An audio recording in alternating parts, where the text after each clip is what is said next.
컴퓨터 네트워크 기초 TCP/IP 응용 계층과 서비스 두 번째 내용 진행하도록 하겠습니다.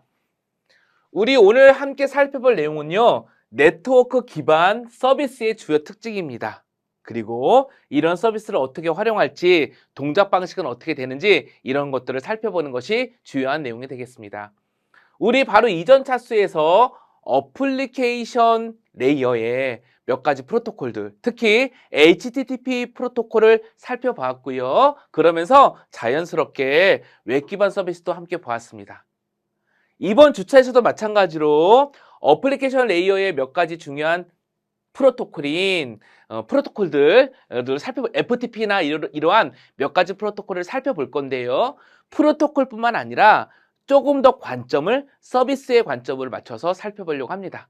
그렇죠? 이 두 가지를 균형감 있게 보되 이번 차수에는 조금 더 서비스 프로그램적인 내용들 좀 더 강조해 보겠다는 그런 내용입니다. 네, 그 특징을 보는 겁니다. 또한 내용 중에서요, 몇 가지 사례들이 있는데 이게 우리 리눅스 마스터라는 자격증이 있는데 그 안에 네트워크 기반 서비스라는 주제 영역에서 또 출제가 되는 영역이기도 합니다. 따라서 혹시 자격증, 그러니까 자격 대비 리눅스 마스터, 특히 1급을 대상으로 공부하시는 학원님들이 계시다 그러면 이번 차수에 설명하는 것들도 좀 주의 깊게 살펴봐 주시면 더 좋을 것 같습니다. 물론 보안 쪽에 공부하시는 분들도 당연히 아셔야 할 것 같고요. 왜냐하면 네트워크와 보안, 네트워크 기반 서비스와 보안은 또 떨어져서 생각할 수 없거든요. 다 맞물려 있기 때문에. 그러면 이번 차수 학습이 끝나게 되면 우리는요, 네트워크 기반 서비스의 종류 어떤 게 있냐, 대표적인 것들과 함께 중요한 특징을 설명할 수 있고 필요하면 설치도 하고 동작 방식 또는 구조 등을 확인할 수 있다. 이것이 목표가 되도록 하겠습니다.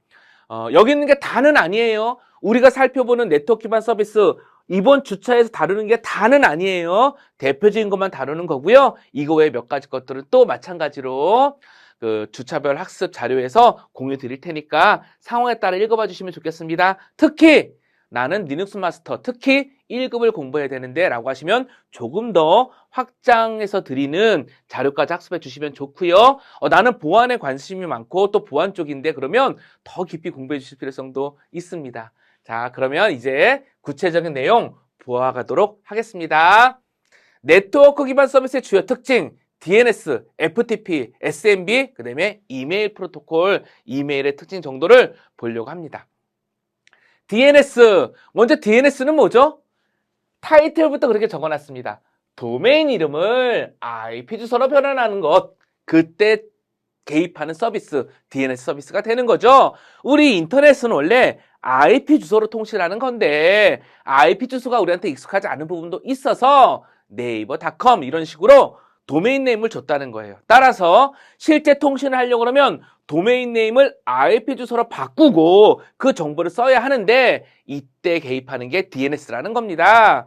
만약에 여기 우리 웹브라우저가 igem.com, 그쵸? www.igem.com 이라는 도메인 네임, 이쪽 URL 정보를 갖고 접속했다고 해볼게요. 그러면 어떤 일이 발생하냐 하면요, 로컬 DNS라는 쪽에 먼저 쿼리를 해서 igem.com의 IP가 뭐야? 이렇게 물어봅니다. 여기에 데이터가 있다면 바로 응답을 해주겠죠. 근데 그 데이터가 없어. 그러면 루트 DNS라는 곳에 질의를 하고 여기에도 없어. 계층적으로 질의를 합니다. 그러니까 우리가 보통 DNS 서버를 1차, 2차 해가지고 네트워크 구성할 때는 한두 개를 세팅해 놓는데 그게 다가 아니라 그 뒷단에는 여러 개의 DNS 서버들이 서로 질의하면서 쿼리하면서 최종적으로 내가 궁금한 이 도메인에 대한 IP를 찾아서 응답한다는 겁니다. 아무 데도 없어. 그러면 해당되는 IP가 없는 거죠. 그렇게 리커시브하게 동작을 한다라는 거, 그런 내용들을 담아놓은 그림이 되겠습니다. 물론 이 단계에 개입하는 게 하나 더 있습니다. 이후에 순차적인 흐름에 따라서 다시 이야기를 드리도록 할게요. 그 동작 흐름을 조금 더 세부적으로 분할을 해서 이야기를 드려보겠습니다. 먼저 웹브라우저에다가 도메인 이름으로 접속하기 위해서 도메인을 입력을 했다면, 꼭 웹브라우저가 아니어도 도메인 이름을 가지고 통신하려고 하겠다고 하면 먼저 메모리 있죠, 메모리. 운영체제의 메모리 안에 이 도메인에 대한 IP 정보를 캐시로 갖고 있습니다. 왜일까요? 네이버에 접속하고 우리 학교 홈페이지 접속한다고 했을 때 우리 학교 홈페이지 도메인 네임에 대한 IP 주소는 계속 사용해야 될 내용일 겁니다. 근데 그때마다 계속 질의해가지고 IP 정보를 가져온다? 비효율적이죠. 그래서 메모리, 빠른 메모리, 캐시 공간 안에 저장해 놓고 굳이 DNS까지 가지 말고 바로바로 사용하자. 이게 캐시거든요. 그래서 메모리 내에 DNS 캐시를 먼저 확인합니다. 여기 없으면 그 다음으로 넘어가는 거죠.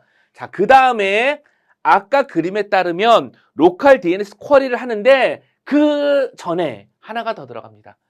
우리 PC 안에 있는 호스트 파일이라는 걸 참조합니다. 로컬 시스템, 내 PC, 내 호스트 안에 호스트라는 파일이 있는데요. 예를 들면 리눅스라고 그러면요. 리눅스라고 그러면은 etc라는 폴더 밑에 호스트 파일이 있는 거고요. 윈도우라고 하면은요. 윈도우즈 폴더 밑에 시스템 32 밑에 드라이버스 밑에 etc라는 폴더가 있습니다. 그 안에 호스트 파일이 있어요. 그 호스트 파일이라는 건 텍스트 파일인데요. 오픈해 보면 IP 주소와 도메인 네임이 이렇게 순서상으로 정의가 되어 있습니다. 거기에 정의된 내용을 먼저 본다는 거예요. 이거 다 바꿔 말하면 DNS를 직접 세팅하지 않더라도 내 PC에서만 해당되는 그 도메인 이름과 IP 주소의 매핑 정보를 내 PC에서만 적용되도록 관리도 할 수 있다는 거예요. 우리가 필요에 따라서. 자, 그 다음에 여기에도 없으면은 이제 로컬 DNS 쿼리를 하겠죠. 주로 캐시 DNS라고 하는데요. 빠르게 DNS 정보를 응답할 수 있는 로컬 DNS 먼저 쿼리를 합니다. 질의를 합니다. 만약에 여기에 정보가 없어. 그러면 로컬 DNS는 이제 루트 DNS에서 질의를 하는 거고요. 루트 DNS 쿼리하는 단계에서 루트 DNS도 없어요. 그러면 다른 DNS 서버한테 반복적으로 질의를 해 간다라는 겁니다. 됐죠? 그것을 리커시브 쿼리라고 합니다. 그쵸? 자, 이렇게 여러 DNS의 차례로 IP 정보를 질의하게 되고 찾았어요. 그러면 아까 로컬 DNS가 캐시 같은 역할을 한다고 했잖아요. 그래서 로컬 DNS 캐싱을 먼저 합니다. 왜? 굳이 다른 서버까지 갔다 오지 않도록. 그 다음에 최종적으로 클라이언트 나한테 응답이 오잖아요. 그럼 나도 메모리에 있는 DNS 캐시 갱신해줘야겠죠. 왜? 효율적으로 하기 위해서. 자, 이러한 내용들이 되겠습니다. 이러한 흐름대로 가도록 하겠습니다. 다른 여러 가지가 있지만 우리한테 중요한 게 있습니다. 그게 뭐냐면 호스트 파일이 있다. 요거는 기억을 해주시면 좋겠습니다. 왜? 실제 운영하거나 테스트할 때도 중요할 뿐만 아니라 보안적인 문제에서도 중요할 수 있는 거예요. 만약에 누군가가 악의적인 의도로 이 호스트 파일을 바꿨다 그러면 네이버가 또 우리 학교에 접속하겠다라고 우리 학교의 도메인 이름을 입력했는데 다른 서버로도 갈 수 있는 거예요. 그쵸? 우리 학교의 IP 주소가 아니라 다른 IP 주소를 적어놨다면 이런 보안적인 이슈도 있기 때문에 여러 부분, 여러 시험에서 많이 출제되는 항목이기도 합니다. 따라서 이 부분은 특히 더 기억을 해주시면 좋겠습니다. 자, 또 하나가 있습니다. 이 DNS. 여태껏 우리가 얘기할 때는요, DNS는 도메인 이름을 IP 주소랑 매핑하고 그거 관리해주는 거예요. 라는 얘기를 했습니다. 그쵸? 그게 도메인 DNS의 A라는 A 레코드 타입입니다. 다시 설명드리겠습니다. DNS는 원래 IP 주소만 관리하는 게 아니라 그것도 IP 버전 4만 관리하는 게 아니라 다양한 것을 관리할 수 있어요. 그거를 DNS의 레코드 타입이라고 하고요. 우리가 암묵적으로는 그동안 A 타입에 해당되는 것만 얘기를 했던 거예요. 어드레스 매핑 레코드라고 하는데 도메인 이름에 해당되는 IP 버전 4 주소를 여기다 등록해주고 쓰는 거예요. 그러니까 내가 DNS를 관리하는 사람이면 나의 DNS의 A 레코드에다가 주소를 적어놓으면 내 도메인에 대한 IP 주소를 응답해 줄 수 있게 된다는 겁니다. 근데 IP 주소는 IP 버전 4만 있는 거 아니죠? IP 버전 6도 있습니다. A가 4개 붙은 AAA 타입. 또 도메인 이름에 별칭을 붙일 수도 있어요. 보통 우리 블로그 보통 운영하시는 분들은 블로그 이름을 이렇게 내가 갖고 있는 DNS와 연결하고 싶을 때가 있거든요. 그때 주로 사용하는 건데 CNAM이 있습니다. CNAME. 도메인 이름에 대한 별칭. 그다음에 Hinfo도 있습니다. 얘는 호스트에 대한 정보들도 담아놓을 수 있습니다. 여기다가. 계속 보겠습니다. MX 레코드가 있습니다. 이거 중요한 레코드예요. MX 레코드. 뭐냐면 메일 서버, 메일 교환 서버, 메일을 주고받는 서버의 정보도 여기 담아놓을 수 있습니다. NS 서버, 네임 서버, DNS 서버 있잖아요. 네임 서버. 그 정보도 담을 수 있습니다. PTR, 요것도 시험에 좀 종종 나오는 건데요. 역변환, IP 주소에 대한 도메인 이름을 반환하는 거, PTR. SOA, 요것도 사실은 시험에 좀 많이 나오는 겁니다. 예, 이거는 뭐냐면요. 관리자의 메일 정보, 도메인의 일련 번호 등 DNS 도메인 정보 있잖아요. 거기에 대한 몇 가지 부가적인 핵심 정보들, 예, 관리자적인 정보들, 관리 정보들을 담고 있는 레코드가 되겠습니다. 이 부분 있잖아요. 레코드 타입은 실제 DNS를 운영할 때도 무척 중요하고요. 이런 레코드 타입을 이용을 해서 인터넷에서 여러 서비스들과 또 그게 보안적인 부분에 있어서도 관리되는 부분들이 많습니다. 바꿔 말하면 제가 이번 차수에서는 리눅스 마스터 또 보안 이런 얘기도 연계성이 있다고 이야기 드렸잖아요. 시험에도 많이 출제가 되는 영역이에요. 그래서 이 내용들을 기억해 주시면 좋겠습니다. 시험 보시는 분들은 암기에 가깝도록 기억을 해주실 필요성이 있는 거예요. 보안까지 포함해서. 그렇다면 이러한 DNS 레코드를 확인할 수 있는 명령어도 있겠죠? 기본적으로 NSLOOKUP 명령으로 확인할 수 있습니다. 또 NSLOOKUP 명령이 익숙하지 않을 수도 있기 때문에 웹에서 웹 기반으로 이렇게 쿼리할 수 있는 그런 서비스도 있거든요. 이런 것들은 또 이제 다른 방법으로 또 소개해 드리도록 하겠습니다. 그래서 DNS 서버의 IP 정보를 조회할 수 있는 NSLOOKUP이 있다. 당연히 NSLOOKUP을 할 때예요. DNS 레코드의 타입이 있잖아요. 그래서 옵션으로 -타입이라는 옵션을 가지고 내가 원하는 레코드들을 지정해 줄 수 있습니다. 그쵸? 이런 식으로. 그래서 이렇게 테스트 하실 수 있다. 실제 쿼리를 해보시면요. 이렇게 도메인 정보, IP 정보 등을 확인할 수 있습니다. 또 하나, 우리 캐시 테이블이라는 얘기 드렸죠. DNS 캐시 테이블. 뭐죠? 도메인 네임에 대한 IP 정보, 관련 정보를 메모리 내에 갖고 있다는 겁니다. 때로는 여러 가지 이유로 메모리 안에서 관리하고 있는 캐시 테이블을 지워야 될 부분도 있어요. 어느 때? 우리 관리하시는 분이 우리 회사에 또는 우리 학교에 도메인에 대한 IP 주소를 서버에서 바꿨다고 해볼게요. 근데 내 PC에는 캐시로 남아있어. 그럼 계속 엉뚱한 데로 가고 있는 거잖아요. 그럴 때 윈도우 같은 경우 ipconfig/+DNS 이런 방식으로 캐시를 초기화하는 방법도 있습니다. 이런 몇 가지 도구들이 당연히 딸려온다라는 거죠. 계속 보겠습니다. 이제는요. FTP 볼게요. FTP 뭐죠? 파일을 전송할 때 사용하는 프로토콜이에요. TCP/IP 프로토콜을 기반으로 서버와 클라이언트 간의 파일을 전송하기 위한 프로토콜 또 관련된 응용 서비스 요거를 FTP라고 하겠습니다. 우리 TCP/IP 4계층 레벨 프로토콜 레벨에서는요 FTP를 프로토콜로 봐야겠지만 또 이렇게 사람들이 그냥 FTP 그러면 응용 서비스처럼도 함께 얘기하고 있기 때문에 우리는 균형감 있게 다 이렇게 양쪽 관점에서 봐주자 그런 얘기를 한 겁니다. 자, 서비스와 프로토콜은 하지만 다른 거죠. 프로토콜 기반에 만들어 놓은 소프트웨어가 응용 서비스니까요.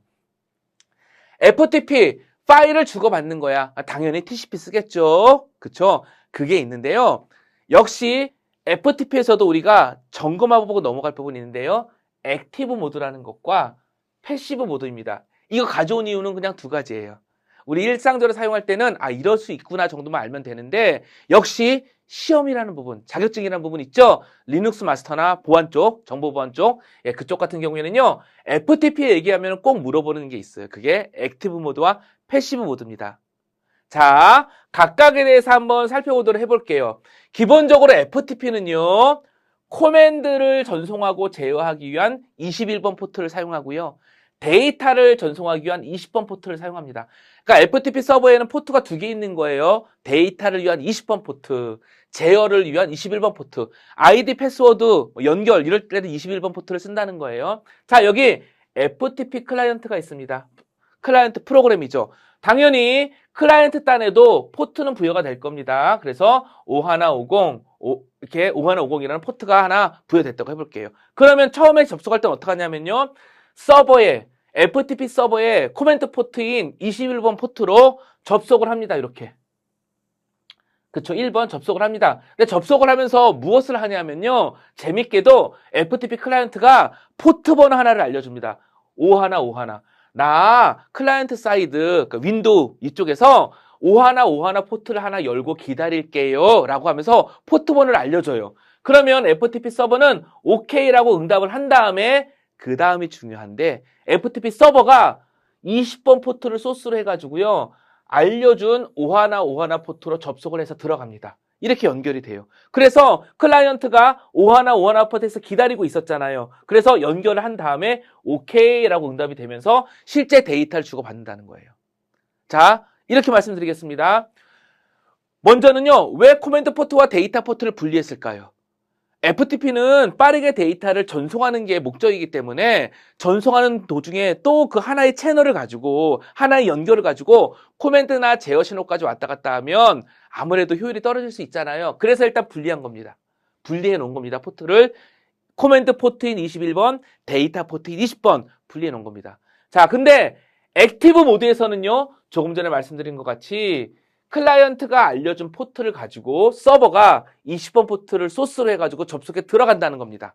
이게 액티브 모드고요. 보통 액티브 모드를 기본 모드라고 합니다. 자, 그렇구나. 이렇게 동작하는구나. 라고 할 수도 있지만 이게 우리한테 영향을 주는 경우가 생겨요. 어떤 영향이냐? 여기에 방화벽이 있다고 해볼게요. 방화벽. 자, 이거 지우고 다시 한번 그려볼게요. 요 안에 이렇게 방화벽이 있다고 해볼게요. 방화벽. 그래서 우리 회사 또는 우리 학교 안에서 내가 FTP 클라이언트를 쓰고 있다고 해볼게요.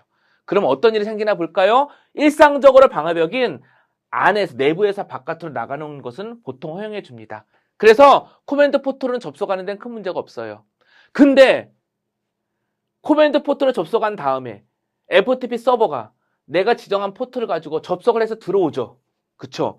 보통 이런 경우 방화벽에서는요, 이런 일상적인 포트는 허용하지 않도록 막아놓는 경우가 있습니다. 그러면은 사용자 입장에서는 어떤 일이 생기냐면요, 분명히 FTP 서버랑 연결은 됐는데 왜 데이터와 관련된 정보는 아무것도 안 보이지? 이럴 수 있는 거예요. 왜? 방화벽에 막혀서. 그럼 문제잖아요. 이 방화벽에 문제가 생긴 중요한 이유는 서버가 클라이언트로 접속해서 들어오기 때문에 그게 방화벽에 의해 가지고 거부돼서 그런 거잖아요. 그러면은 사용하기에 불편함이 생기잖아요. 그쵸? 그래서 등장한 게 또는 그래서 함께 고려되고 있는 게 패시브 모드입니다. 패시브 모드. 자, 패시브 모드는요, 두 가지가 중요한데요. 첫 번째는 뭐냐면요. 자, 연결과 접속하는 방식입니다. 먼저는 당연히 FTP 클라이언트가 서버한테 접속을 해서 나가겠죠. 어떻게? 21번 포트로 방화벽이 있다고 해도, 그쵸? 여기 방화벽이 있다고 해도 바깥으로 나갈 겁니다. 접속을 했어요. 근데 접속을 한 다음에 액티브 모드처럼 포트를 알려주는 게 아니라 PASV, 패시브라는 걸 알립니다. 그러면 어떤 일이 생기냐면요. 아까 액티브 모드랑은 좀 반대되는 개념으로, 대응되는 개념으로 FTP 서버가 포트 번호 하나를 알려줘요. 클라이언트한테. 여기서는 예제에서는요. 3267번이라는 포트를 알려준 겁니다. 그러면 어떻게 하냐? FTP 클라이언트가 당연히 새로 연결을 맺어야겠죠. 알려준 3267번 포트를 이용해서 다시 데이터 채널 엽니다. 이렇게. 그래서 OK가 떨어져서 코맨드와 데이터 연결이 되는 거죠. 아까 액티브 모드와의 차이점은 뭐죠? 모든 연결이 사용자가 있는 내부에서 바깥으로 연결해서 나가는 거잖아요. 이렇게 안에서 바깥으로 나가는 연결은 일반적으로 방화벽에서 오픈을 해주고 있거든요. 일반적으로 다 그런 건 아니지만 그래서 액티브 모드에서의 불편함이 해소될 수 있다는 겁니다. 이게 첫 번째예요. 근데 시험에 잘 나오는 게 있어요. 뭐냐 하면 여기 보면 데이터 20번 포트는 실제 좀 사용하지 않잖아요. FTP 서버에서는 서버가 포트 번호 하나를 알려줘가지고 그 포트 번호로 접속에 오라고 클라이언트한테 정보를 하나 주잖아요. 이 포트가 1024 이후 포트입니다. 그래서 이게 또 별게 아니라고도 볼 수 있는데 시험에 나오기도 해요. 자, 이 정도 특징이 있는 게 액티브 모드와 패시브 모드다. 이렇게 생각해 주시면 되겠습니다. FTP의 프로토콜의 특징, 운영 방식의 특징에 이런 게 있다 정도인 거죠. 이거는 얘기하지 않았어요. 실제 이거는 연결과 접속 방식, 네트워크 기반 서비스가 동작하는 방식을 얘기한 거고 FTP의 프로토콜을 얘기하려고 그러면 이런 거 있어야겠죠. 사용자 아이디와 패스워드는 어떻게 전송해서 인증을 하려고 하는데 서버의 목록을 보고 싶을 때는 어떠한 코맨드를 알려야 되는데 이런 것들이 정해야겠죠. 데이터, 메시지 타입과 구조, 의미, 교환 방식 이런 프로토콜과 메시지 타입을 정의해야 실제 동작하는 거잖아요. 그 설명은 지금 빼놓은 상황입니다. 그쵸? 마치 HTTP 프로토콜 말씀드릴 때는 주요 헤더는 어떻게 있고요. 교환 방식은 무엇이고요. 리퀘스트 앤 리스폰스고요. 이런 얘기를 드렸잖아요. FTP는 그 레벨로 설명드리고 있는 게 아니고 FTP라는 서비스의 개념과 네트워크 운영 방식 정도가 조금 더 상대적으로 중요해서 그 설명을 드렸다는 거죠. 물론 필요하면은 FTP 자체 프로토콜의 구조에 대해서 확인하는 것도 좋긴 하겠지만요. 자, 이런 관점과 이 흐름들에 대해서 계속 이렇게 좀 체크해 주시면서 방향성을 갖고 계속 참여해 주시기 부탁드리겠습니다. 자, 이제 SMB 볼게요. SMB. 서버 메시지 블록의 약자인데요. 파일이나 디렉터리 그리고 주변 장치를 공유하기 위해서 사용하는 프로토콜이에요. 그쵸? 보통 삼바라고도 하는데요. 삼바랑 SMB를 이렇게 혼합해서 사용하는 경우도 있어요. 왜냐하면 이게 또 프로토콜과 규약과 서비스를 맞물려서 함께 언급하다 보니까 삼바는요. SMB를 이용해서 자원을 공유할 수 있도록 개발한 서비스 프로그램인 거죠. 됐죠? SMB 삼바 이렇게 이야기 드리겠습니다. 특히 리눅스나 윈도우와 같이 OS가 좀 다르고 특히 원격으로 연결돼 있어서 네트워크로 통신해야 될 상황에서 상대방의 또는 나의 폴더나 디렉토리나 장치를 제공해서 사용하게 하겠다. 그럴 때는 삼바를 많이 쓴다는 겁니다. SMB를 많이 사용한다는 겁니다. 자, 보겠습니다. SMB의 특징과 관련해서는요. 당연히 그 SMB 프로토콜을 사용하고요. 리눅스에서 그런 것들 지원하는 데몬 서비스 이름이 SMBD라는 겁니다. CentOS라는 리눅스 배포판을 기준으로 말씀드리면 SMBD예요. 근데 가만히 보시면 NMBD 이거는 뭐지? 보니까 아까 우리 교재에서는 SMB만 얘기를 했는데 여기 보시면 넷바이오스 이런 내용들이 있고 네임 서비스 이런 내용들이 있는데 이거 뭐지? 이러실 수 있는데요. 우리 이거 한번 생각해 봐 주세요. 우리 윈도우 운영체제 말하는 거예요. 삼바 프로토콜을 윈도우 운영체계에서 SMB 프로토콜을 이용해서 또는 삼바라는 기능을 이용해서 연결을 해서 파일을 주고받고 또 장치를 공유하기 위해서 장치를 공유할 수 있는데요. 이때 IP 주소가 아니라 네임 있죠. PC의 네임을 가지고도 상대방을 발견해서 연결할 수 있습니다. 그 얘기는 그 네임을 이용해 가지고 상대방을 발견할 수 있는 기능도 필요한 거잖아요. 호스트 이름 말하는 거예요. PC 이름. 그때에 도입되는 게 윈스 서비스라는 거고요. 그때 도입되는 프로토콜이 넷바이오스가 되겠습니다. 그쵸? 그러니까 이거는 어떻게 보면은 SMB와는 좀 다른 거긴 한데 SMB와 특히 윈도우에서는 같이 사용되는 경향이 있기 때문에 함께 설명을 드린 겁니다. 여기서 이렇게 적어놨어요. 이유는 SMB도 만약에 우리가 이해를 하고 삼바를 이해하겠다고 그러면 실제 구성을 어떻게 해서 네트워크를 연결하고 실제 구성을 어떻게 해서 파일을 공유하고 장치, 프린터와 같은 걸 공유할까라는 서비스적인 운영 방식이 더 와닿을 수 있거든요. 그쵸? 근데 시험에서는 또 이런 내용들도 나와서 함께 했습니다. 다시 말씀드리지만 이번 차수에서는 리눅스 마스터라는 시험과 또 보안기사와 관련된 몇 가지 시험들과 관련해서도 중요한 포인트를 함께 짚어보고 싶어서 그런 것입니다. 그리고 함께 설명되지 않은 여러 가지 부분들의 일부는 실습 영상에서 볼 거고요. 또 실습 영상에서도 중요한 건 중심으로 볼 거란 말이에요. 그 외에 흔히 우리가 이러한 서비스 네트워크 기반 서비스를 사용하고 운영할 때 참고하면 실질적으로 사용하는 관점에서도 도움이 될 수 있는 그런 내용들은요. 별도로 블로그 링크 등을 통해서 또 공유 드리겠습니다. 자, 계속 보겠습니다. 이제 이메일입니다. 이메일. 우리 이거 늘상 쓰고 있는 거고 뭐 매일매일 쓰고 있는 거죠. 어떻게 보면 우리 이메일. 이메일은요. 크게 SMTP, POP3, IMAP 세 개가 있다라고 기억해 주시면 되겠습니다. SMTP 25번 포트를 쓰고요. 메일을 전송하기 위한 프로토콜이에요. 메일 발송. 그리고 리눅스에서는요. 샌드메일 이런 프로그램이 있어가지고요. 이 서비스를 25번 포트를 기준으로 설치를 하고 사용을 하면 메일 보낼 수 있어요. 메일. 보내는 게 있다고 그러면 받는 것도 있어야겠죠. 팝3와 아이맙이 있습니다. 팝3 TCP 110번 포트를 이용하고요. 좀 특징이 있는데 메일을 수신한 다음에 서버에서 메일을 삭제하는 특징이 있습니다. 이게 기본이에요. 삭제하지 않는 거라고 그러면 서비스가 그렇게 좀 구현을 해놓은 거고요. 기본은 삭제. 아이맙이 있습니다. TCP 143을 이용하고요. 얘는 메일 서버를 삭제하지 않고 또는 전체 메일 데이터가 아니라 주요 정보만 미리 가져와서 내가 어떤 메일을 받았구나라고 보고 나서 필요에 따라서 더 당겨서 볼 수 있는 그런 기능을 제공합니다. 보통 요즘에는 IMAP을 많이 쓰겠죠. 그래서 SMTP, POP3, IMAP 요 세 가지 특징이 있다 정도 봐주시면 좋을 것 같고요. 프로그램적으로는요. MTA라고 해서 메일을 보내는 거. 다음에 메일을 전송하거나 사용자 입장에서 사용하는 MDA, MUA 이런 게 있는데요. 요거 좀 용어가 생소하잖아요. 요것도 혹시 시험에 나올 수도 있기 때문에 용어 정도만 넣어 놓은 거고요. 우리 입장에서는요. 우리 혹시 마이크로소프트의 아웃룩이라든지 이메일을 사용하기 위한 별도의 프로그램들이 있다 그러면 그런 프로그램들이라는 겁니다. 메일을 보내기 위한 샌드 메일이 있다면 그게 MTA가 되는 거죠. 그 다음에 아웃룩을 쓰고 있다 그럼 그게 응용 프로그램이니까 MUA라고 볼 수 있는 거고요. 그쵸? 이러한 용어들과 이러한 관점으로 사용되고 있다. 이게 이메일과 관련돼서 보통 이야기되는 부분인 겁니다. 역시 그 얘기는 드리지 않았어요. 이거는 서비스가 이런 게 있고 이메일과 관련된 프로그램이 이런 게 있다. 대표적인 프로토콜만 얘기했지 SMTP 프로토콜의 구조와 실제 어떠한 식으로 데이터가 주고받는지는 또 다른 얘기인 거죠. 그렇죠? 그런 내용들은 좀 이렇게 필요에 따라서 볼 수는 있는데요. 자료 정보 정도를 확보하신 다음에 필요하시면 추가적으로 봐 나가셔도 좋을 것 같습니다. 한도 끝도 없거든요. 예, 하지만 이 정도 내용들은 시험에 나올 수 있기 때문에 기억을 해주시면 좋을 것 같습니다.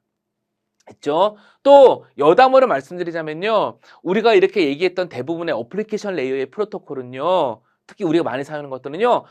그 프로토콜의 구조와 동작 방식과 형식이 우리가 읽으면은 알 수 있는 텍스트들로 되어 있습니다. 예를 들면은 유저, 패스 이런 식으로 해가지고 사용자와 패스워드를 관리한다거나 그쵸? 예, 데이터 이런 식으로 해가지고 데이터를 쓴다거나 직관적으로 되어 있기 때문에 암기하고 직접 타이핑하면 어렵겠지만 프로토콜의 내용이 이렇게 돼 있다는 걸 눈으로 보면 의미적으로는 또 이렇게 이해할 수 있을 정도로 되어 있습니다. 예, 그 정도 이야기 드리겠습니다. 이제 우리 네트워크 기반 서비스를 활용하고 동작 분석하는 것들을 보도록 해볼게요. 실습 영상인데요. 우리 앞에서 말씀드린 내용 중에서 중요한 서비스 정도 한번 운영해 보고요. 실제 어떻게 동작하는지 내용을 보도록 하겠습니다. 네트워크 기반 서비스의 활용과 동작 분석, 실습, 시연 동영상 함께 보시겠습니다. 네트워크 기반 서비스를 설정하고 운영하는 것의 한 예로서 칼리 리눅스에 SSH 서버를 구성해 놓고 윈도우에서 칼리 리눅스로 SSH 접속을 하고 명령을 주고받을 수 있는 환경을 만드는 것, 그것이 이번 과정의 중요한 내용이 되겠습니다. 한번 전체적인 내용을 순차적으로 살펴보겠습니다.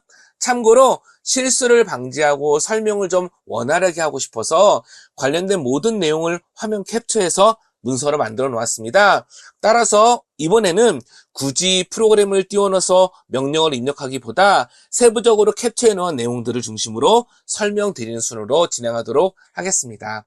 실제 명령어들은 직접 입력해서 캡처한 거니까요. 실습에 참여하시는 우리 학원님들은 요거 요대로 입력하시고 확인하시면 된다라고 생각해 주시고 참여 부탁드리겠습니다.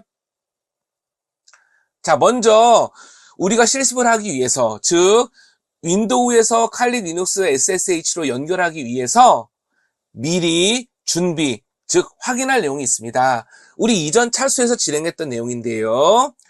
윈도우와 칼리 리눅스 간에 서로 통신이 가능한 상황인지를 보는 겁니다. 이전 차수에서 이미 이 환경은 구성하고 온 것입니다. 확인 방법은요. 칼리 리눅스를 부팅한 다음에 IP 설정을 확인하는 겁니다. 리눅스에서 ifconfig 명령을 입력을 하면 IP 주소를 확인할 수 있죠. 이전 과정에서 설정한 대로 ETH1번 IP 주소가 192.168.56.111로 구성되어 있으면 됩니다. 요게 이렇게 칼리 리눅스를 부팅하시고 터미널을 구동하신 다음에 터미널 프로그램을 실행하신 다음에 ifconfig라고 명령을 입력하시면요.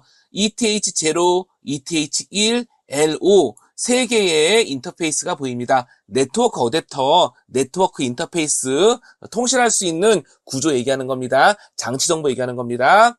먼저 에로, 루프백은요. 네트워크가 구성되면 기본적으로 설정되는 건데 127.0.0.1이라고 되어 있는 이 IP를 사용하면 내가 내 자신에게 접속하는 IP다. 즉, 내 자신을 가리키는 IP다. 이렇게 하나 설정이 되어 있습니다.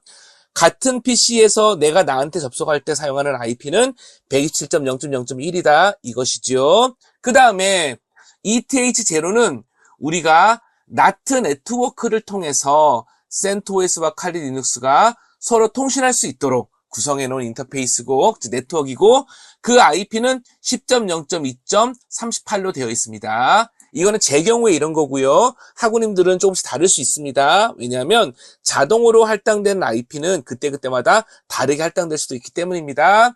하지만 우리는 ETH1번을 192.168.56.111로 이렇게 고정해놨죠. 따라서 이렇게 표시가 되어 있어야 하는 상황이지요. 이렇게 네트워크가 잘 설정되어 있다면요. 윈도우에서 칼리 리눅스로 핑 명령이 잘 동작해야 됩니다. 관련 명령은요. 이거 윈도우에서 하는 거죠. 윈도우 cmd 명령에서 커맨드 창에서 핑 칼리 리눅스 IP죠. 192.168.56.111 이렇게 입력을 하시면 핑이 잘 이루어지고 즉 윈도우와 버처박스의 가상 머신으로 동작하고 있는 칼리 리눅스가 핑 명령을 통해서 IP를 통신할 수 있구나 이게 확인됐다는 상황입니다. 계속 명령이 수행되고 있을 텐데 종료하려고 그러면 어떻게 한다? 컨트롤 한 다음에 플러스 C 단축키 누르면 종료가 되겠죠? 자, 이렇게 해서 이전 차수에서 실습한 대로 윈도우와 칼리 리눅스가 네트워크로 통신이 가능한 상태다라는 것까지 확인이 되었습니다. 그러면요, 우리 이렇게 해볼게요. 이 상태에서 윈도우에서 칼리 리눅스로 SSH 연결을 시도하면 어떻게 될까요? 즉, 아무런 조치를 더 하지 않은 겁니다. 어떤 결과가 나올까요? 우리가 서버에 네트워크로 접속을 하려고 그러면 당연히 해당 서비스는 실행 중이어야 하고 이후에 살펴보겠지만 통신을 하기 위한 리눅스니까요. 리눅스 방화벽 해당 포트가 오픈되어 있어야 합니다. 그런데 지금 우리는요. 칼리 리눅스의 SSH 서버를 실행 아니에요. 정상적으로 연결 대상이 한 거죠. 따라서 이 상태에서 명령을 내리잖아요. 그러면 자 윈도우에서 SSH 루트에 add 한 다음에 IP 주소 입력해 주면 되죠. 따라서 SSH 루트에 add 190.18.5.111 이렇게 입력을 하게 되면 결과가 어떻게 나오냐면요. 이렇게 connection refused 이렇게 나옵니다. 연결이 거부됐다는 거죠. 이거 그대로 해석하면 연결이 거부된 거라고 돼 있어서 마치 느낌에 서버는 구동되고 있지만 실제적으로 연결이 거부됐나 보다 이렇게 해석할 수도 있어요. 그런데 SSH 우리가 사용하는 윈도우즈 SSH 명령 같은 경우 서버랑 연결이 안 되면 즉 서버가 구동 중이 아니라서 실행되지 않은 상태에서 연결이 안 되면 요런 메시지가 나오는 거고요. 다른 명령 같은 경우에는 또 다른 표현으로 나올 수 있습니다. 따라서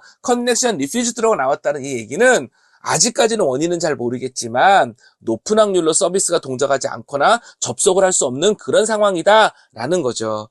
자, 이미 우리가 알고 있습니다. 윈도우에서 칼리 리눅스 SSH로 연결하려면 무엇이 필요할까요? 당연히 첫 번째로 SSH 서버를 실행해 놔야 될 겁니다. 그리고 두 번째, 실제적으로는 다시 설명드리겠지만 칼리 리눅스 같은 경우에는 방화벽, 포트를 오픈할 필요성이 없습니다. 따라서 그 과정은 필요 없지만 일반적으로 얘기를 하면 서버를 구동하고 해당 서버에 연결할 수 있도록 포트까지 오픈해 주는 것, 즉 방화벽 설정까지 해주는 것이 필요하겠지요. 이 이후로 그런 과정들을 살펴보도록 하겠습니다. 자, 이제 칼리 리눅스의 SSH 서버를 실행해 볼게요. 시작해 볼게요. 참고로 당연히 SSH 서버가 설치되어 있지 않은 상태라면 SSH 서버를 실행하기 위한 그 파일을 서비스 실행 파일을 또 데몬 파일이라고도 불리기도 합니다. 이거를 레파지토리라고 되어 있는 저장소로부터 다운받아서 설치부터 해줘야 됩니다. 즉 무슨 말이냐면 여기 이렇게 리눅스가 있으면 리눅스의 프로그램들을 모아놓은 장소를 레파지토리라고 하는데 내가 원하는 패키지 서비스 프로그램을 다운로드해서 설치하는 과정이 필요하다라는 거예요.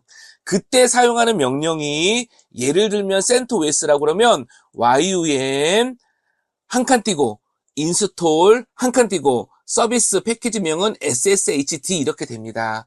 참고로 -y는 설치하는 가운데 추가적으로 우리한테 설치할까요? 라고 물어보지 말고 그냥 무조건 설치해라 그런 의미입니다. 칼리 리눅스 같은 경우에는요 apt-get 한 칸 띄고 인스톨하고 ssh입니다.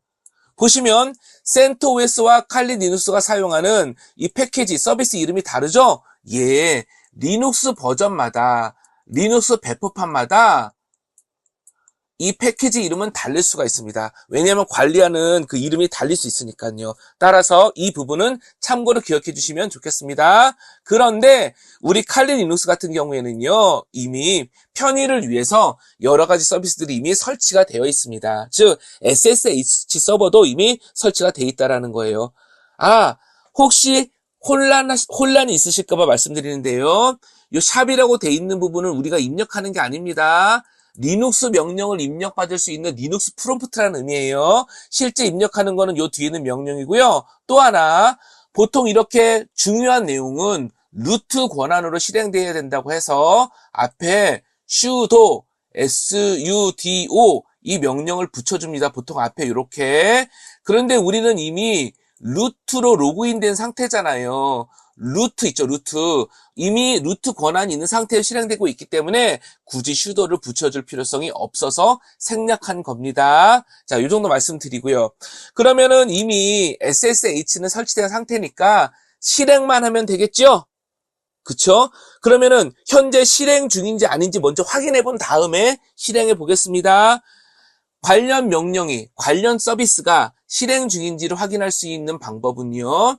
systemctl 한 칸 띄고 스테이터스 한 다음에 서비스 명을 주면 돼요. 칼리 리눅스니까 SSH겠죠? 이렇게 명령을 입력해주면 이 서비스의 실행 상태를 확인해 볼 수 있습니다. 또 이렇게 확인해 봤을 때 멈춰 있고 다시 이렇게 프롬프트로 나오지 않는 경우가 있습니다. 그럴 때는 키보드로 키보드 Q예요. 딱 클릭하면 빠져나오게 되니까 명령을 입력할 수 있는 프롬프트로 복귀할 수 있으니까 이 부분도 헷갈려 하지 마시고 참고 부탁드리겠습니다. 그 내용을 캡처해 놓은 것이 이겁니다. systemctl status ssh 하면 이렇게 상태가 dead, inactive, 동작하지 않는다는 거죠. 그럼 이거를 액티브 상태로 만들어줘야겠죠. 그 명령이 무엇이냐? 이겁니다. 총 3번의 단계를 거쳐서 볼 건데요. 자, 기본 명령은 뭐냐면요. systemctl start입니다. start하고 서비스명. 그러면 실행이 되는 거예요. 자, 여기 보시면 밑에 systemctl start ssh 있죠? 그러면 실행이 된 겁니다. 화면에는 아무런 메시지가 나오지 않아요. 그러면 systemctl enable ssh도 가이드를 드렸는데 그거는 뭐냐면요. 단순히 스타트만 하면 지금 실행이 된 거고 리눅스를 종료했다가 다시 띄우는, 즉 리부팅을 하게 되면 재실행이 안 됩니다. 우리가 원하는 거는 항상 자동 실행이 되는 것을 원하는 거잖아요. 기본적으로 필요가 없다면 안 하겠지만 그래서 자동 실행할 수 있도록 systemctl enable ssh까지 해주게 됩니다. 이렇게 명령. 그럼 이렇게 바로가기, 그쵸? 그 링크라고 하는데요. 링크가 생성돼서 저장됐다는 것이 화면으로 출력이 됩니다. 이게 크리에이트 심볼링 링크 나오죠? 요 정도가 구성이 됐다라고 화면에 메시지가 나오게 됩니다. 그 다음에 조금 전에 사용했던 명령어 systemctl state ssh를 확인해 보면 여기 이렇게 명령을 입력했죠. active running. 자, 잘 동작하고 있다. 이렇게 확인이 되는 겁니다. 이제 우리는 칼리 리눅스에서 SSH 서버가 동작하도록 구성해 놓은 겁니다. 자, 이 다음에 한번 접속을 하게 되면 어떻게 될까요? 자, 그 전에 앞서서 얘기했던 부분인데요. 기본적으로 방화벽에서 22번 포트 있죠? 방화벽에서 22번 포트를 오픈해줘야, 왜? 22번 포트는 SSH 서버가 사용하는 포트거든요. 방화벽에서 이 포트를 오픈해줘야 접속할 수 있습니다. 그런데 2019년 버전 기준으로 칼리 리눅스는 테스트와 또는 여러 가지 사용에 편의성을 중심으로 두기 위해서 모든 포트가 오픈되어 있습니다. 참고로 칼리 리눅스는요, 우리가 서비스를 운영하고 사용할 때 사용하는 그런 운영체제라기보다는 테스트하고, 나중에 우리가 좀 더 보겠지만 모의 해킹하고 취약점을 점검하고 이럴 때 사용하는 도구들이 모여있는 테스트 전용의 리눅스라고 생각해 주시면 됩니다. 따라서 편의성을 돕기 위해서 특히 2019년 버전에서는 여러 가지 것들이 미리 설치되어 있기도 하고 루트로 로그인할 수 있도록 해주게 하기도 하고 또 하나 방어벽들도 이렇게 오픈되어 있습니다. 따라서 작업을 해주지 않습니다. 그러나 센토웨스와 같은 다른 리눅스 또 2019년 버전이 아니라 최신 버전 2023년이라고 할게요. 그냥 칼리 리눅스 같은 경우에는요. 방화벽을 오픈해줘야 돼요. 방화벽을 오픈하는 명령은 무엇일까요? 예, 함께 확인해 보도록 하겠습니다. 이 명령이죠. firewall-cmd 한 칸 띄고 --- permanent 한 칸 띄고 --- 대시 포트를 애드하겠다는 거죠. 22번에 TCP다. TCP 22번 포트를 애드할 겁니다. 라고 해주고 이렇게 설정한 내용을 fire-cmd 한 칸 띄고 --- reload 해줘야 구성이 되는 거죠. 적용이 되는 거죠. 이거 다시 한번 확인 부탁드리겠습니다. 하지만 현재 우리 환경에서는 이게 기본적으로는 보통 일반적으로는 필요한 설정이지만 우리 칼리 리눅스에서는 이거 생략해도 된다인 겁니다. 왜? 이미 적용되어 있으니까요. 자, 그리고 나서 이제 한번 우리 윈도우에서 칼리 리눅스로 이제 SSH 연결을 다시 한번 시도해 볼게요. 한번 해봐 주셔요. 어떤 결과가 나오는지. 자, 같이 보겠습니다. 시도를 하게 되면은요, 이렇게 됩니다. 한번 봐주셔요. 당연히 동일하게 SSH 한 다음에 190.168.5.111을 할 겁니다. 중간에 멈추려면 컨트롤 C 단축키 입력하면 종료돼서 빠져나옵니다. 자, 이렇게 윈도우즈 코맨드 창에서 SSH 루트에 at 190.168.5.111 하게 되면요. 조금 전과 다르게 연결이 이루어지는 것을 볼 수 있습니다. 또 SSH는 암호화된 통신, 보안 통신을 하기 때문에 이때 필요한 몇 가지 정보를 기록할 거냐, 그리고 인정하고 승인하고 진행할 거냐, 요거를 물어보는 메시지도 이렇게 나옵니다. 제가 중요한 것만 볼드체로 이렇게 변환해 놓은 겁니다. 그래서 yes 해주셔야 됩니다. yes. 그러면 정상적으로 잘 설정이 됐고 우리가 루트로 접속하려고 이렇게 세팅했으니까요. 여기에 루트로 접속하기 위해서 패스워드를 물어봅니다. 참고로 패스워드 입력할 때는 화면에 아무것도 안 나옵니다. 키보드로 입력하고는 있지만 화면에 아무것도 안 나와요. 그런데 우리가 알고 있는 TOR 정상적인 패스워드를 입력했는데 계속 퍼미션 디나이드가 나옵니다. 이 얘기는 뭐냐 하면 윈도우에서 칼리 리눅스로 요렇게 SSH 서버 연결은 성공했는데 이상하게 루트로 접속하려고 하니까 퍼미션 디나이드, 권한이 금지됐다라고 나온다는 겁니다. 이거 왜 그런 걸까요? 서비스들마다 네트워크 기반으로 동작하는 다양한 서비스마다 나름대로의 운영 정책이 있고요. 그 운영 정책 중에 중요한 요소로 보안이라는 특징을 고려하게 됩니다. 루트라는 권한은 굉장히 많은 일을 할 수 있는 권한을 갖는 계정이기 때문에 SSH 서버 같은 경우에는요, 기본적으로 루트로 로그인하는 것을 금지해 놓습니다. 그렇다면 윈도우즈에서 칼리 리눅스로 SSH 연결을 하려고 그러면 이제 무엇이 더 필요할까요? 이러한 SSH 설정이 무엇인지를 확인을 하고 필요에 따라 수정하는 것이 수정을 해줘야겠죠? 예, 그 내용 함께 살펴보시도록 하겠습니다. 이후에 다시 안내해 드리겠지만 이런 몇 가지 설정은 보안적으로 권장하지 않고요. 오히려 설정해 놓게 되는 경우에는요. 감사를 하거나 테스트할 때 문제가 있는 설정이니까 다시 보완해서 문제가 없도록 수정하세요라는 이런 가이드를 받을 수 있습니다. 대표적으로 SSH 서버 같은 경우에는 루트로 접속할 수 없도록 운영해야 되는 겁니다. 하지만 이거를 점검하고 확인하고 나서 하지만 우리는 테스트를 원활하기 위해서 루트 접속을 허용한 상태에서 하겠다라고 코멘트를 달겠습니다. 또 칼리 리눅스는 실제 운영되는 서비스라기보다 테스트용으로 사용되는 운영체제이기 때문에 그렇기도 하고요. 자, 그러면 관련 내용 보시겠습니다.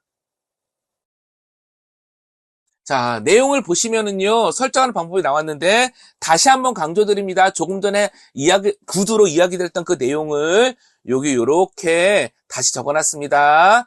일상적인 상황에서, 실제 운영하는 상황에서는요, 루트 접속은 허용하지 않습니다. 그게 맞습니다. 하지만 우리는 칼리 리눅스라는 테스트 환경이라는 특성과 또 실습의 용이함을 위해서 허용하겠다라는 겁니다. 그리고 이러한 설정을 어떻게 바꾸는지도 확인하기 위함도 있지요.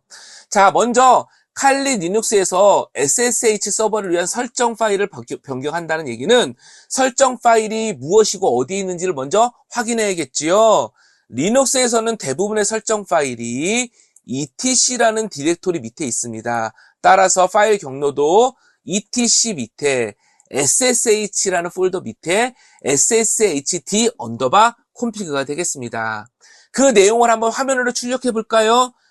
텍스트가 아니어도 마찬가지긴 하지만 특히 텍스트로 구성되어 있는 파일을 화면으로 표시하는 명령어 cat 명령이죠. 그래서 cat 하고 설정 파일을 이렇게 주게 되면 그 내용이 화면으로 이렇게 표시가 됩니다. 참고로 이 밑에 보시면은요, 설정 파일 내에 자 이렇게 보시면은요,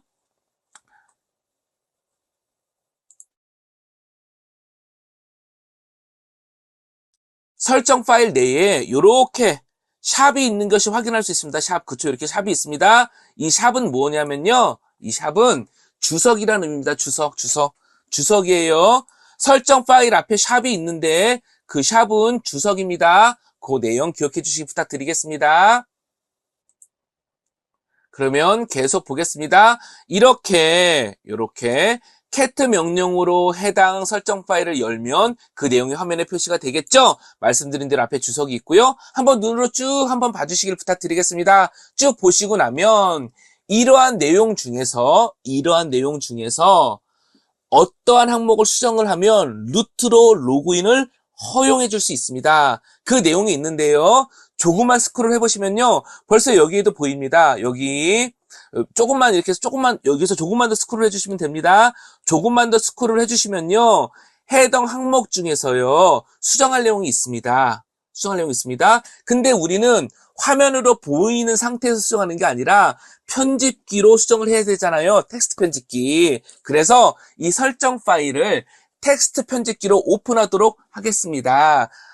나노 편집기를 사용할 건데요. 나노 편집기를 사용하는 방법, 나노 하고 한 칸 띄고 이렇게 설정 파일을 주게 되면 화면으로 텍스트로 표시되는 게 아니라 이렇게 설정 파일을 편집할 수 있는 편집 창에서 해당 파일을 읽어드려서 표시해주게 됩니다. 앞서 말씀드렸지만요, 조금만 스크롤 해보시면은요, 많이가 아닙니다. 조금만 스크롤 해보시면 바로 설명드린 설정 파일이 보일 겁니다. 설정 항목이십니다. 설정 항목 중에서요, permit root login이라는 항목이 있습니다. 잘 찾아봐 주셔야 돼요. 수정 전에는 그 내용이 어떻게 되어 있냐면요, 당연히 앞에 주석 처리가 되어 있고요. permit root login, prohibit password 이렇게 되어 있습니다. 이렇게 돼 있으면 안 돼요. 요거를 수정해 줘야 되는데 먼저 수정을 한다면 어떻게 해주냐면요. 당연히 이 항목이 적용이 돼야 되니까 앞에 샵을 제거해 줘야 됩니다. 그리고 permit root login을 어떻게? yes로 수정해 주셔야 됩니다. 이렇게 수정하신 다음에 저장을 해야겠죠? 파일을 저장한 다음에 종료할 건데 나노 기준으로 Ctrl O 단축키로 저장할 수 있고요. Ctrl X로 빠져나올 수 있습니다. 자, 그렇게 적용을 합니다. 저장을 합니다. 또 확인할 게 있는데요. 일반적으로 하지만 대부분 이러한 설정 파일을 수정을 하면 해당 서비스를 재구동을 해줘야 됩니다. 그래야 설정 파일이 읽혀서 적용이 되게 되는 거예요. 그래서 우리 SSH 서버를 재실행해 줄 건데요. 재실행해 주는 명령은요. systemctl restart SSH입니다. 리스타트 대신에 스톱과 스타트를 각각 해주셔도 됩니다. 근데 번거로우니까 리스타트 한 번으로 대체한 겁니다. 화면에는 아무것도 출력되지 않아요. 하지만 우리가 설정해 놓은 SSH 설정 파일을 갖고 SSH 서버가 다시 구동된 상태가 된 겁니다. 자, 이 상태에서 다시 연결을 하면 어떻게 될까요? 예, 맞습니다. 이제는 잘 연결이 됩니다. 윈도우에서 SSH 한 칸 띄고 루트에 @192.168.52.111 하게 되면요. 이제 다시 뭔가 저장할 거냐는 yes 이런 거 물어보지 않습니다. 왜냐하면 이전에 한번 저장하고 설정하고 승인하고 넘어온 상태이니까 바로 패스워드를 입력하라는 란이 나오고요. 패스워드 입력하는 건 화면에 보이지 않는다고 했습니다. 정상적으로 TOR 입력을 하게 되면 메시지가 나오고 이렇게 리눅스 프롬프트가 뜨는 거. 즉 윈도우에서 버처박스 안에서 동작하는 칼리 리눅스에 SSH 서버로 접속되었다라는 결과가 이렇게 표시가 됩니다. 이 상태가 되면 어떻게 되는 거죠? 예, 리눅스 명령을 실행할 수 있게 되는 거지요. 자, 이렇게 해서 윈도우에서 칼리 리눅스로 접속할 수 있게 되었습니다. 자, 우리 전체적인 내용을 한번 정리해 보도록 하겠습니다. 우리는 어떤 작업을 한 건가요? 우리 같이 한번 정리해 볼게요. 네트워크 기반으로 동작하는, 즉 네트워크상에서 동작하는 응용 서비스, 시스템 서비스 프로그램을 사용하기 위해서는 먼저 우리가 원하는 서비스를 설치해줘야 되고, 예를 들면 CentOS라 그러면 YUM 명령어, 칼리 리눅스라 그러면 apt 명령어 등으로 설치를 해줘야 되고, 그 다음에 실행을 해줘야 되죠. systemctl 스타트 명령으로 실행을 해줍니다. 실행 여부를 확인해주는 거는 systemctl 스테이터스로 확인할 수 있고요. 그 다음에 이제는 정상적으로 동작을 하기 때문에 접속할 수 있는 기본 환경은 된 겁니다. 칼리 리눅스이기 때문에 방화벽 세팅을 하지 않았지만 기본적으로 다른 리눅스 같은 경우에는 방화벽을 설정해 줘야 되고요.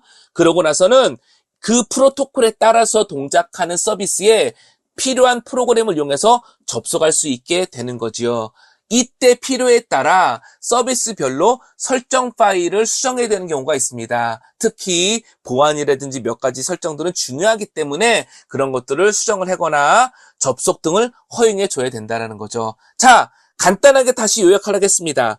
네트워크 기반으로 동작하는 서비스를 사용하기 위해서는, 연결해서 접속해서 활용하기 위해서는 서비스를 설치하고 서비스를 실행하고 필요할 경우 서비스를 실행하기 전에 설정 파일을 수정하거나 또는 서비스를 실행 중이었다면 설정 파일을 수정한 다음에 서비스를 재실행하고 플러스 해당 서비스가 사용하는 포트를 방화벽에서 오픈해주고 칼리 같은 경우는 이게 필요 없었던 거였죠. 이러한 상황에서 정상적으로 서비스가 연동될 수 있는 상황이 구성됐다면 윈도우와 같은 다른 PC 호스트에서 네트워크 기반으로 접속해서 서비스를 사용할 수 있는 프로그램으로 접속을 해서 해당 서비스를 이용한다는 겁니다. 이게 아파치 웹서버와 같은 웹서버도 마찬가지고요. SSH와 같은 이런 SSH 서버도 마찬가지고요. FTP 서버를 설치했다고 해도 설치하는 방법, 설치할 때 사용하는 그 서비스 이름이라든지 설정 파일 등의 내용은 좀 다를지 모르겠지만 이 전체 시퀀스 흐름은 동일하다고 볼 수 있겠습니다. 한두 번 이렇게 반복해서 이야기드리는 이 내용들 잘 기억해 주시기를 부탁드리겠습니다. 자, 감사합니다. 자, 어떠신가요? 우리는 네트워크 기반 서비스라고 하겠습니다. 당연히 프로토콜이 있고 응용 프로그램적인 속성이 있고 운영 방식이라는 게 있어요. 다 중요합니다. 다 중요해요. 그래서 우리가 지금 이 짧은 시간에 살펴본 것만으로 모든 것을 다 확인할 수는 없다고도 볼 수 있어요. 그래서 특히 이번 주차도 계속 연이어서 부가적인 자료라든지 공부할 수 있는 내용들을 계속 공유해 드릴 테니까요. 상황에 따라서 봐주시면 좋겠습니다. 욕심 같아서는요. 네트워크 기반 서비스는 여러 가지 이유로. 첫 번째, 실제 내가 필요한 응용 서비스를 설치해가지고 사용한다라는 실제적인 문제 때문에 필요한 것도 있고요. 그게 보안이라고 하면 이런 네트워크 기반 서비스들의 특징과 동작 방식과 문제점들을 악용해서 해킹도 하고 공격하는 거기 때문에 보안적으로도 굉장히 중요하고요. 그런 것 때문에 리눅스 마스터와 같은 시험에서도 많이 나오고요. 보안 기사와 같은 데서도 계속 물어봅니다. 어플리케이션 보안, 네트워크 보안 이런 데서. 따라서 좀 여러 자료들을 통해서 비록 우리 교과 과정에서의 범위에서 넘어가는 부분이 있더라도 이번 주차를 앞뒤로 해서 조금 더 많은 부분들을 더 살펴봐 주시고 확인해 주시면 여러 부분에서 도움이 되지 않을까 싶습니다. 자, 실습 영상 이렇게 보신 거로 하고 또 이제 다음 내용 보도록 하겠습니다. 이제 바로 평가하기 문제 볼게요. 도메인 이름을 IP 주소로 변환할 수 있는 서비스의 명칭 뭐죠? 답은 DNS죠. NS 룩업은 서비스라기보다는 명령어, 커맨드인 거고요. 자, DNS 레코드 타입 중요하다고 했습니다. 암기해 주시면 좋습니다. 암기에 가까운 거예요. 왜? 시험에 자주 나와서 얘기를 했습니다. 도메인 이름의 별칭 무엇이었죠? 답은 C네임이었죠. 네트워크 파일 기반 서비스의 특징이에요. 파일 기반 서비스 가장 적절한 거 요런 거 이제 밑줄 쳐야 되죠. FTP 20번과 21번. 이게 벌써 맞는 것 같은데요. 답은 1번이죠. SMTP, 그 다음에 DNS, SMB 여러 가지 것들이 있지만 일단 1번 FTP에 대한 설명이 정답입니다. 자, 이메일 서비스 관련 프로토콜 중에서 TCP 22번 메일 전송 뭐죠? 답 나왔죠? SMTP 프로토콜이 되겠습니다. 자, 이제 정리하기로도 또 전체 내용을 보겠습니다. DNS는 도메인 이름과 IP 주소를 변환해서 변환하고 레코드 타입으로 주요 정보를 관리한다고 했습니다. 그리고 주요한 레코드 타입으로 A, 네 개 있는 거, C네임, H인포, MX, SOA, PTR 이런 것들이 있다고 얘기 드렸고요. FTP 서버는 FTP 프로토콜은 20번과 21번을 사용한다고 얘기를 했고 또 시험에 종종 나오는 액티브, 패시브 모드 이런 게 있다는 얘기도 드렸습니다. SMB는 파일이나 디렉터리 주변 장치를 공유하기 위해 사용하는 프로토콜이고요. 이메일은 SMTP, POP3, IMAP 등이 있다라고 이야기를 했습니다.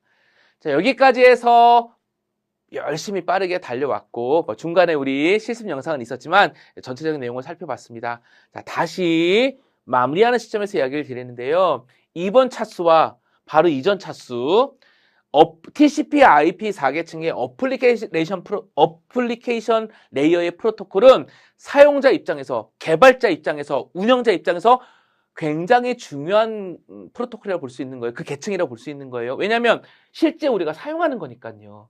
그래서 서비스와 연계해서 프로토콜뿐만 아니라 응용 서비스의 구성까지도 함께 봐주는 게 균형 있게 본다는 측면에서 필요할 수 있다. 그래서 프로그램, 소프트웨어 구조도 오히려 이번 차수 같은 경우는 더 이야기를 많이 드린 셈이 되었습니다.